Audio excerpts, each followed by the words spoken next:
우리가 이사야서 53장에서 예수님의 죽으심, 그리고 대속의 완성을 통해서 예수님께서 기뻐하시는 그런 장면을 우리가 공부를 했었고, 그 다음에 그 이어서 또한 예수님께서 기쁘게 초대하시는 값없이 와서 돈 없이 와서 사서 먹어라 하는 그런 메시지를 우리가 생각을 했습니다. 오늘은 그런 그 시간이 영원토록 이렇게 기다리는 시간이 있는 게 아니다는 사실을 우리가 일깨워주는 그런 말씀입니다. 그 1절 한번 보시면, 주가 이같이 말하노라. 너희는 공의를 지키며 정의를 행하라. 이는 내 구원이 가까이 이르렀고 내 의가 곧 나타날 것이기 때문이라. 이 말씀이 오늘 우리가 찬송을 불렀던 회개하라, 천국이 가까웠다 했던 침례 요한의 메시지, 그리고 예수님께서도 직접 그 메시지를 전하시기도 하셨습니다. 그런 것처럼 내 구원이 가까이 이르렀으니 내 의가 곧 나타날 것이니 너희는 공의를 지키며 정의를 행하라, 이렇게 촉구하고 계신 거죠. 공의를 지키고 정의를 지키라, 정의를 행하라. 이게 어떤 의미냐 하면 2절에서 의미를 여기서 보여주고 있습니다. 이것을 행하는 사람과 그것을 굳게 붙잡는 사람의 아들 곧 안식일을 지켜 그것을 더럽히지 아니하고 자기 손을 지켜 악을 행하지 아니하는 사람은 복이 있도다. 여기 보면 어떤 게 공의고 어떤 게 정의인지, 어떻게 하는 것이 그렇게 맞는 것인지 하는 것을 여기서 표현을 해주고 있습니다. 하나는 안식일을 거룩하게 지키는 것이고, 첫 번째는, 그 다음에는 악을 행하지 않는 것이다. 악이라는 것은 여러분 여러 차례 제가 설명을 드렸습니다만, 선은 사람을 살리는 거라고 그러면 악이라는 것은 사람을 죽이는 거죠. 사람한테 해를 끼치는 겁니다. 그죠? 다른 사람한테. 그러니까 이 공의와 정의는 하나님과 인간에 대한 그런 부분이 있습니다. 안식일을 지켜서 거룩하게 지킨다는 얘기는 하나님을 기억하고, 그 다음에 하나님께 내 모든 하나님을 내가 섬기겠다, 하나님 뜻을 행하겠다, 이런 그 마음이 하나 있어야 되는 거, 하나님 사랑의 마음이 있어야 되는 것이고, 또 하나는 그 이웃에게 악을 행하지 아니하는, 그것이 바로 공의고 정의다 하는 것을 말씀하고 있습니다. 왜 그것을 갑자기 행하라고 그러시냐? 그걸 행하고 있지 않던 그런 죄에서 빨리 돌이켜라, 회개하라, 천국이 가까웠다 하는 거와 마찬가지입니다. 내 구원이 가까이 이르렀으니 내 의가 곧 나타날 것이니 그렇다 이거지. 그냥 마냥 기다리시는 하나님이 아니시고, 하나님께서 심판하실 그런 시간이 가까이 왔다는 것도 여기서 알 수가 있습니다. 3절에 보면 여기 특이한 대상들이 나오는데, 스스로 나 주에게 연합한 타국인의 아들로 하여금 말하여 이르기를 주께서 나를 자신의 백성으로부터 완전히 분리시켰도다 하지도 말고. 이게 무슨 뜻이냐면, 이스라엘 백성이 아닌데 타국인인데 하나님을 알고 이스라엘 백성이 된, 다시 말하면 외국인인데 개종한 그런 사람들을 얘기합니다. 그런 사람들이 뭐라고 얘기하냐면, 여호와께서 나를 자신의 백성으로부터 완전히 분리시켰었다. 이 말은 이스라엘 백성은 자기 백성으로 여기시면서 나는 그 하나님께 왔는데 그 따로 좀 차별되어 하신다, 이런 얘기가 한다 이거죠. 그런 얘기를 하지 말도록 해라. 차별되어 안 하신다 말이죠.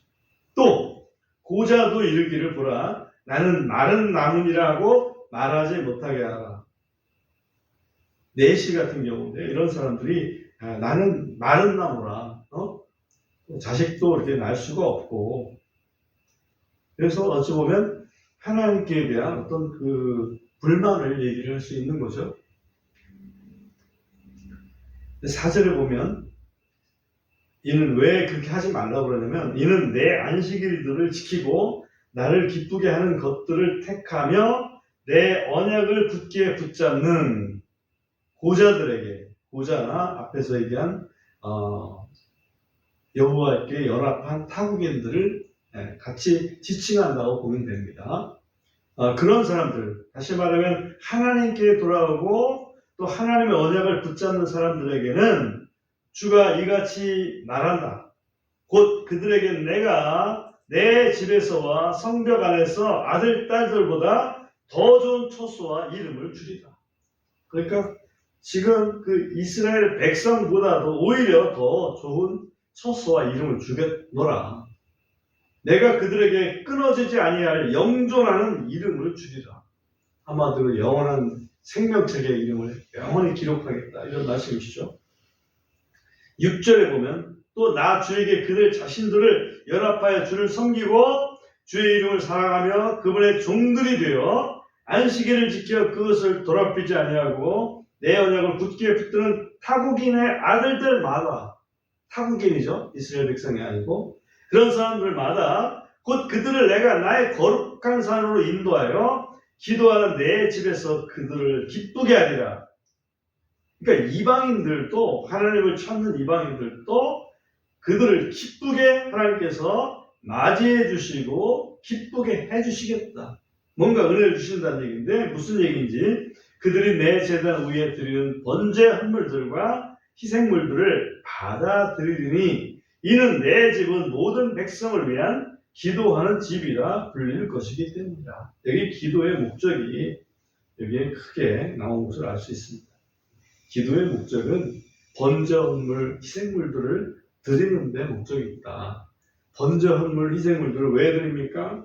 자기들의 죄를 용서받고 하나님의 은혜를 맛보기 위해서 드리는 겁니다. 그래서 만민이 기도하는 집, 그게 하나님의 집인데 그것을 가능하게 만드신 분이 예수님이죠. 예수님 안에서 유대인도 이방인도 오직 하나님의 은혜로, 예수님을 믿는 믿음으로 구원을 받을 수가 있게 된 것입니다. 아벨도 제사를 드렸고 카인도 제사를 드렸는데 아벨의 제사는, 아벨의 제물은 하나님께서 기뻐 받으셨다 이렇게 되어 있습니다. 여기 보면 그들이 내 제단 위에 드리는 번제 헌물들과 희생물들을 받아들이니 인정해 주시는 거죠. 그들을 받으시고 그들에게 생명을 주시는 것을 말씀합니다. 8절 보겠습니다. 이스라엘의 쫓겨난 자들을 모으는 주 하나님이 말하노라. 여기서도 보면 이사야 시대에 북왕국 이스라엘은 쫓겨나 있었고 남왕국 이스라엘도, 남왕국 유다도 곧 바벨론의 포로가 될 그런 운명이었습니다. 근데 그런 것을 기정사실화하고 그 후에 이스라엘의 쫓겨난 자들을 모으는 주 하나님이라고 지칭을 하고 계십니다. 주 하나님 말하노라. 그럼에도 내가 그에게 모인 사람들 외에도 또 다른 사람을 모아 그에게 모으리라. 이게 무슨 뜻일까요? 예수님의 말씀하고 똑같죠? 예수님께서 무슨 말씀을 하시냐면 본 백성 외에 또 다른 양 무리를 또 모을 것이다 라는 말씀을 요한복음 10장에서 말씀하신 바가 있습니다. 그게 바로 이방인들을 얘기하는 거죠. 회심한 이방인들, 이방인들이 중심이 된 교회들, 이렇게 이해를 할 수가 있습니다. 예수님의 대속의 은혜는 이스라엘 백성만을 위한 게 아니라는 게 확실해졌습니다. 여기서 보면 이스라엘 백성 말고도 또 사국인들, 여기 모인 쫓겨났다가 이렇게 다시 불러 모은 그런 사람들 외에도 또 다른 사람, 그죠? 다른 사람이 여기 있다. 그 다음에 9절부터는 이제 초점이 좀 달라집니다. 9절부터 57장에 이르는 부분들은 초점이 달라지는데 어떤 거냐면 우리가 처음에 얘기했지만 회개하라 천국이 가까웠느니라 하는 그런 그 어조랑 같다. 공의와 정의를 행하라. 왜? 너희가 지금 계속 안이하게 무감각하게 그렇게 죄짓고 살다가는 하나님의 심판의 시간이 곧 이를 거기 때문에, 하나님의 의의가 곧 이를 것이기 때문에, 그죠? 회개하라, 그런 의미입니다. 9절 보면, 너희 모든 들짐승들아, 참으로 숲속의 모든 짐승들아, 삼키러 올지어다. 이게 무슨 의미냐? 지금 이스라엘 백성들이, 그 지도층들이 아주 썩어 문드러졌기 때문에, 이제는 너희들이, 들짐승들, 이 바깥의 열방들이 와서 침공을 해서 아예 그들을 데리고 가라. 이런 정도의 메시지입니다. 10절, 그의 파수꾼들은 눈이 멀었고, 이스라엘의 지도층들은 눈이 멀었고, 그들은 모두 무지하며, 그들은 모두 말 못하는 개들이므로, 그들은 짖지 못하고 잠을 자며 눕고 잠자는 것을 좋아하는도다. 도둑 맞으려면 개도 안 짖는다, 이런 말이 있잖아요. 그러니까 이스라엘에 지금 파수꾼으로 세운 지도층들이, 선지자나 또는 그 제사장이나 이런 서기관이나 이런 사람들이 지금 마치 안 짖는, 못 짖는 개처럼 잘못되는데도 불구하고 잘못된 것을 모르고 지 입속만 챙기고 있다, 이런 얘기를 하는 겁니다. 11절도 보면, 참으로 그들은 결코 만족할 줄 모르는 탐욕스러운 개들이며 깨닫지 못하는 목자들이라. 그죠? 목자들이라. 그들은 모두 자기 길만 바라보고 각자 자기 구역에서 자기 이익만 추구하는도다. 예수님께서 예루살렘 성전을 갔을 때 거기에 성전이 장사꾼의 터가 됐지 않습니까? 왜? 각자 그 제사장이나 서기관들이 자기 이익만 추구하다 보니까 본질을 훼손시키고 있었습니다. 이게 성전이 기도하는 집이 아니고 장사하는 집이 되어버렸다 이거죠. 12절에 그들은 말하기를 너희는 오라, 내가 포도음료를 가져오리니 우리가 우리 자신을 독한 음료로 채우자. 또 내일도 오늘같이 드리니 더욱더 넘치리라 하느니라. 완전히 술 취해가지고 무절제한 그런 삶을 살고 있으면서 지도층이라는 걸 행세를 하고 있다 이거예요. 얼마나 참 이게 한심한 일이겠습니까? 그래서 그런 사람의 그런 상태니 너희 열방들이 와서 좀, 괴롭혀라. 아예 너희들이 좀 가서 뜯어 먹어라. 반어법적인 얘기를 하는 거예요. 민족들을 향해서, 우리 이스라엘 민족을 향해서. 57장에도 보면 계속해서 그게 이어집니다. 그 논조가 1절 보시면, 의로운 자가 멸망해도 아무도 그것을 마음에 두는 사람이 없고, 그죠? 긍휼이 풍성한 사람들이 끌려가도 의로운 자가 다가올 재앙을 피해 끌려간 것이라고 깊이 생각하는 사람이 없도다. 사람들이 끌려가는데, 또 사람들이 죽어가는데 별로 신경 안 쓴다 이거예요. 자기 이익만 좀 확보되면 되는 거예요. 한마디로 2절을 보면, 그는 평안 안으로 들어갈 것이요 그들은 자기들의 침상들에서 안식하리니 각자 자기의 곧걸음 속에서 걷는 자들이니라. 이게 평안 안으로 들어간다, 또 침상들에서 안식한다. 이 말은 뭐 좋은 말씀 같지만은 실상은 그 고통의 시간이 오기 전에 죽음의 시간으로 안식한다, 이런 의미를 가지고 있습니다. 통탄하면서 지금 이스라엘 백성을 향해서 이사야 선지자는 얘기하고 있습니다. 3절에 보십시오. 그러나 여기로 가까이 오라, 너희 여자 마법사의 아들들아, 간음하는 자와 창녀의 씨야. 그러니까 한마디로 우상 숭배에 빠져 있는 이스라엘 백성들한테 지금 말씀을 하고 있는 거예요. 4절, 너희가 누구를 향하여 너희들 스스로 희롱하느냐? 누구를 향하여 입을 크게 벌리며 혀를 내미느냐? 너희는 범법의 자식들이요 거짓의 씨가 아니냐? 한마디로 우상 숭배에 빠진 자들이 아니냐? 그런데 누구한테 지금 말을 지금 하고 있는 거냐? 5절, 너희가 푸른 나무 아래에서 우상들과 함께 너희 자신에게 불을 붙이고 골짜기에 낭떠러지 바위 아래에서 자녀들을 살해하는도다. 우상 숭배의 하나의 그 모습, 종교 행사 중에 하나의 모습이죠. 시냇가에 매끄러운 돌들 가운데 내 몫이 있으니 그것들이 내 몫이니라. 곧 그것들에게 내가 음료의 헌물을 붓고 내가 음식 헌물을 바치는도다. 내가 이런 일들에서 위로를 받아야 하겠느냐. 7절 계속해서 치솟은 높은 산 위에 내가 내 침상을 두고 곧 그곳으로 내가 올라가 희생물을 드리는도다. 또한 문들과 기둥들 뒤에 내 기념물을 세웠으니 이는 내가 나보다는 다른 신에게 너 자신을 드러내고 올라가서 내가 내 침상을 넓히고 너를 위해 그들과 언약을 맺으며 내가 그들의 침상을 본 그곳에서 그것을 사랑하였기 때문이라. 완전히 우상숭배의 모습을 여기서 이사야 선지자는 얘기하고 있습니다. 실제로 이런 우상숭배를 그 후에 했던 그 왕이 등장합니다.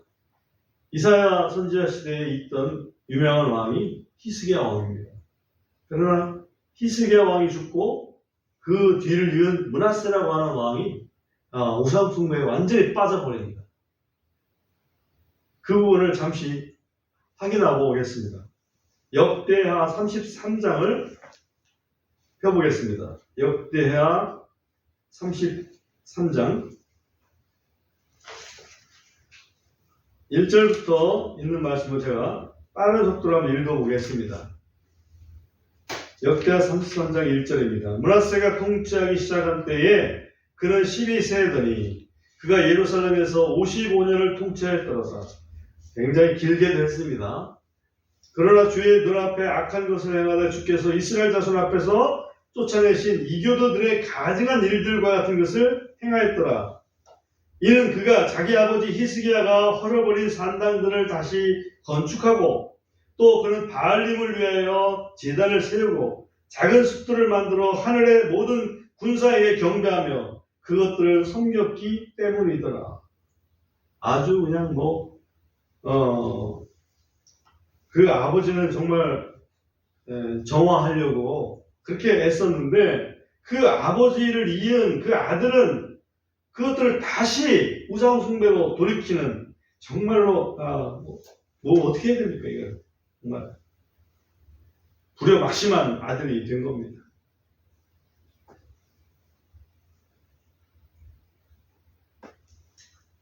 쭉 뛰어넘어서 9절 쪽에 한번 봐볼까요? 9절을 보면 이와 같이 므낫세가 유다와 예루살렘의 거주민들로 하여금 잘못하게 하고 또 주께서 이스라엘 자손 앞에서 멸하신 이교들보다 더 나쁘게 행하도록 하였더라. 그렇죠? 어떻게 하면 이스라엘 백성이, 하나님을 아는 백성이 이교들보다 더 우상숭배에 빠질 수가 있냐 이거죠. 그렇게 만든 게 므낫세예요. 다시 본문으로 이사야서 57장으로 돌아오겠습니다. 이사야서 57장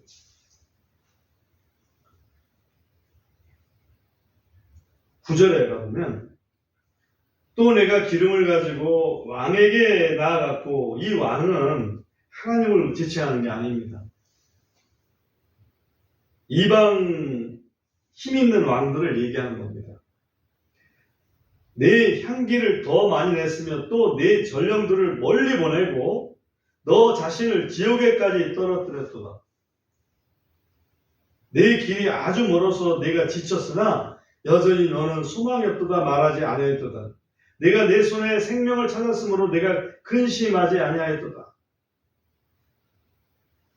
분명히 지쳐서 이제는 하나님 날 좀 살려주십시오라고 외쳐야 되는데 열방에 있는 왕한테 힘을 좀 얻어가지고 좀 살만하니까 난 괜찮아. 이렇게 스스로를 위로하면서 하나님을 찾지 않은 그런 모습을 여기서 보여주고 있습니다. 하나님께서 책망하시죠. 11절에 보면 네가 누구를 무서워하며 두려워했기에 네가 거짓말을 하고 나를 기억하지 아니하고 그것을 내 마음에 두지도 아니하였느냐. 내가 옛적부터 잠잠하지 아니하였느냐. 그래서 내가 나를 두려워하지 아니하는 것이냐. 내가 아무 얘기 안 한다고 해가지고 하나님을 두려워하지 않고 오히려 다른 것들을 무수하고 두려워해서 그렇게 나를 기억하지도 않고 거짓말하고 그렇게 하느냐. 굉장히 아주 어찌 보면 정말 인간적으로 말하면 아주 절망적인 말씀을 지금 하고 계신 거예요. 너무나 속이 상하신 거지. 어떻게 네가 그럴 수 있냐.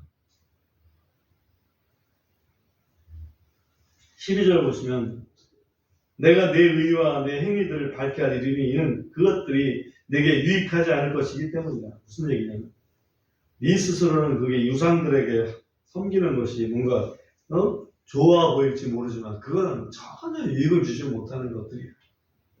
그래서 내가 얘기해 주는 거야 라고 굉장히 친절하게 말씀하십니다. 13절 말씀 네가 부르짖을 때에 내 동료들이 너를 건져내게 하라. 내 동료들이라는 것은 우상들을 얘기합니다. 네가 의지한 우상들이 열방들의 그 군사력 이런 걸 의미합니다. 네가 부르짖을 때 그래 네 동료들이 너를 건져내게 한번 해봐라. 그러나 바람이 그것들 모두를 멀리 실어 가버리고 헛됨이 그들을 데려가리로다. 바람처럼 헛된 것들이다 이거지. 하나님께서 말씀하시는 부분은 그러나 내 안에 자기 신뢰를 두는 자는 그 땅을 소유하게 했고 내 거룩한 산을 상속받으며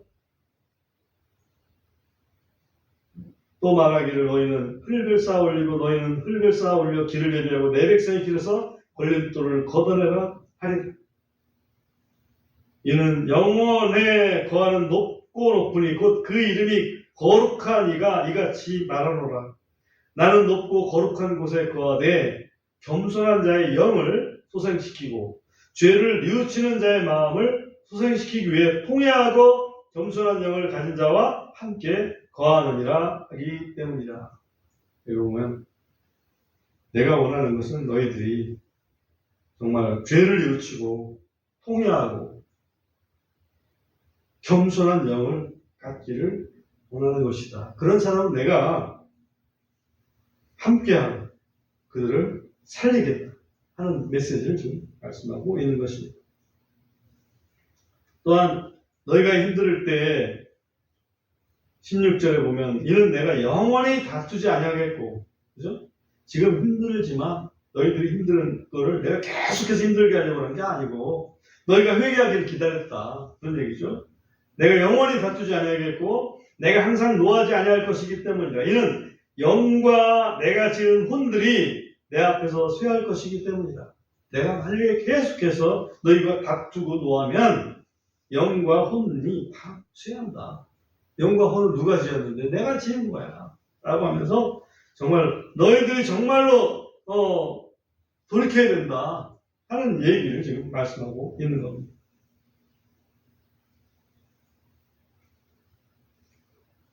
18절 보시면 내가 그의 길들을 보았으니 내가 그를 고쳐주리라. 내가 그를 또한 인도하여 그와 그의 슬퍼하는 자들에게 위로를 회복시켜 주리라. 그렇게 통회하고 온유한 영을 가지면 내가 고쳐주겠다 하는 약속을 하고 계십니다. 계속해서 그 말씀을 19절에서도 얘기하십니다. 내가 입술의 열매를 창조하노라. 화평 곧 멀리 있는 자와 가까이 있는 자에게 화평이 있을지어다. 주가 말하노니 내가 그를 고쳐주리라. 우리가 죄로 근심할 때는 마음에 평화가 없습니다. 그러나 주님의 용서를 받을 때는 우리 마음에 제일 먼저 오는 게 사실은 평안이죠. 평강입니다.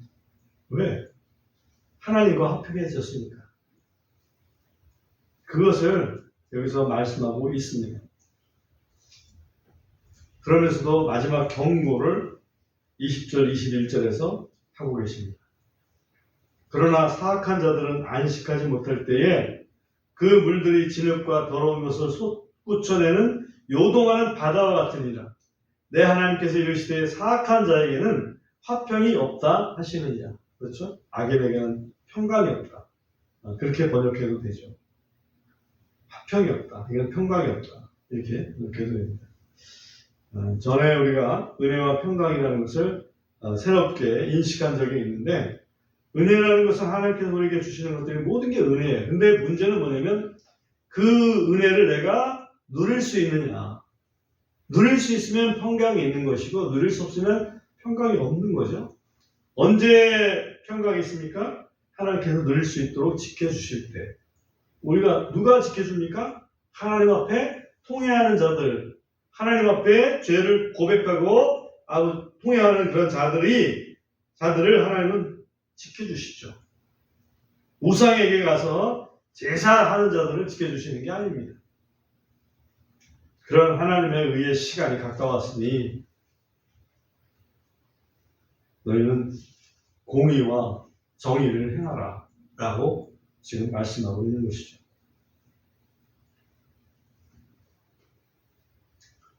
오늘 이사야서 56장 17장 통해서 하나님은 이미 다 준비가 됐고 만민이 기도하는, 다시 말하면 예수 그리스도를 통해서 그들의 죄를 용서할 수 있는 모든 준비가 끝나 있다. 그거를 강조하시고 회개를 촉구하는 그런 장이 56장, 57장이다. 이렇게 말씀드릴 수가 있습니다.